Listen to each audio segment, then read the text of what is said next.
चिंता मत करना मेरे भाई, तुमको 1 रुपए में जमीन दे रहे हैं, अपना पावर प्लांट लगाओ और 7 रुपए यूनिट के हिसाब से 25 साल तक सरकार तुमको जो भी बिजली का तुम उत्पादन करोगे उसका पैसा देगी। प्रधानमंत्री जी के मित्र को कोई तकलीफ नहीं होनी चाहिए। और बार बार मैं इसीलिए कहता हूं कि मोदी जी इंडिया के प्रधानमंत्री नहीं हैं, अडानी के प्रधानमंत्री हैं। मोदी जी इंडिया के प्रधानमंत्री नहीं है, अडानी के प्रधानमंत्री। 1 रुपए में 1050 एकड़ जमीन। बिहार विधानसभा चुनाव से पहले एक ऐसा आरोप सामने आया है जिसने राजनीति की जमीन हिला दी है। यह आरोप सिर्फ जमीन का नहीं बल्कि बिहार की आत्मा का है। आम आदमी पार्टी के सांसद संजय सिंह ने दावा किया कि भागलपुर में सरकार ने 1 रुपए के बदले 1050 एकड़ जमीन अदानी समूह को दे दी है।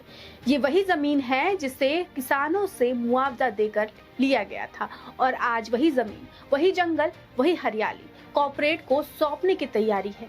इस जमीन पर जिन किसानों ने कभी पसीना बहाया, जिनकी पीढ़ियां इस पर निर्भर थी, उनकी मेहनत अब एक झटके में 1 रुपए की कीमत पर बेच दी गई। क्या यह किसानों के साथ विश्वासघात नहीं?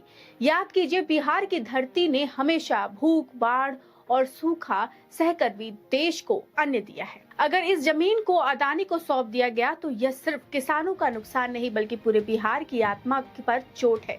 संजय सिंह का दावा है कि इस जमीन पर करीब 10 लाख पेड़ खड़े हैं। ये पेड़ सिर्फ लकड़ी नहीं, ये बिहार की सांसें हैं।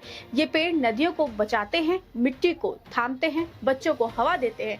अगर इन्हें काट दिया गया तो क्या बिहार की नदियां, खेत और गांव पहले जैसे यह रह पाएंगे? विकास जरूरी है, लेकिन क्या विकास का मतलब जंगल काटना और किसानों की जमीन कुर्बान करना है? क्या विकास का रास्ता कॉर्पोरेट के मुनाफे से होकर ही गुजरेगा या फिर जनता की भलाई और प्राकृतिक की सुरक्षा से?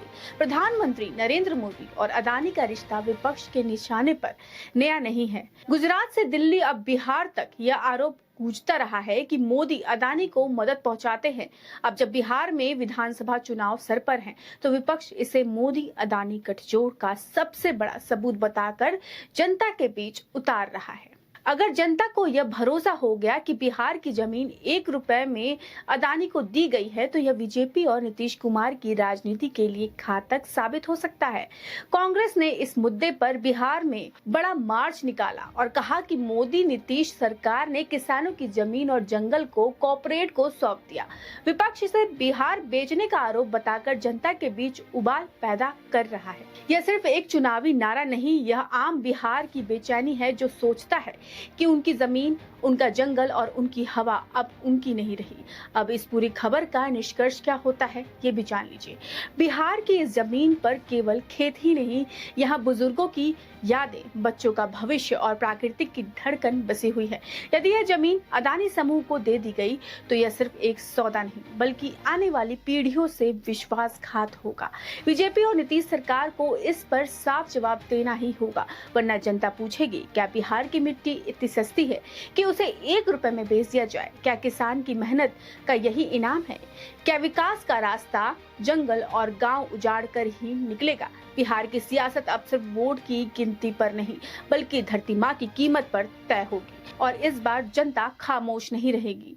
आप क्या सोचते हैं इन सब पूरे मुद्दे को लेकर? कमेंट सेक्शन में जरूर बताएं, क्योंकि आपका कमेंट हमारे लिए बहुत मायने रखता है। अगर आपको वीडियो अच्छी लगे तो वीडियो को लाइक करें, चैनल को सब्सक्राइब करें।